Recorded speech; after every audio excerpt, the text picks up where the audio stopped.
ఆషాఢ మాసం బోనాల సందర్భంగా పాత బస్తీలోని హరిబౌలి శ్రీ అక్కన్న మాదన్న ప్రార్థన మందిరంలో శ్రీ భాగ్యనగర్ మహంకాళి బోనాల జాతరను అంగరంగ వైభవంగా నిర్వహించారు. ఉమ్మడి దేవాలయాల ఊరేగింపు కమిటీ అధ్యక్షుడు గోపిశెట్టి రాఘవేంద్ర ఆధ్వర్యంలో తెలంగాణ ప్రభుత్వం దేవాదాయ శాఖ ద్వారా అందించే ఆర్థిక సహకార చెక్కులు పంపిణీ చేశారు. లాల్ దర్వాజా సింహవాహిని శ్రీ మహంకాళి అమ్మవారిని దర్శించుకున్న అనంతరం శ్రీ అక్కన్న మాదన్న దేవాలయంలో ప్రత్యేక పూజలు చేశారు. అనంతరం వివిధ దేవాలయాల నిర్వాహకులకు చెక్కులు పంపిణీ చేశారు.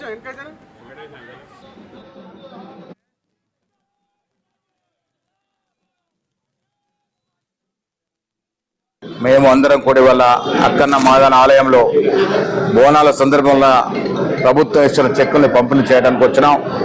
నేను మీ ద్వారా హైదరాబాద్ పాత బస్తీ ప్రజలకు ఒకటే విజ్ఞప్తి, మీరు పాత బస్తీ వారు కాదు, మీరు చరిత్రాత్మకమైనటువంటి ప్రపంచంలోనే పేరుగాంచిన హైదరాబాద్ బస్తీ వాసులు.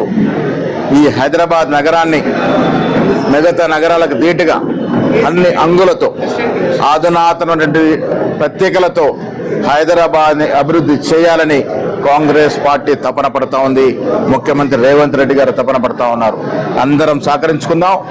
పాత బస్తీని అందరూ మురిపే విధంగా, అందరూ మురిసిపోయే విధంగా, యావత్ ప్రపంచంలో ఖ్యాతి వచ్చే విధంగా అభివృద్ధి చేసుకుందాం.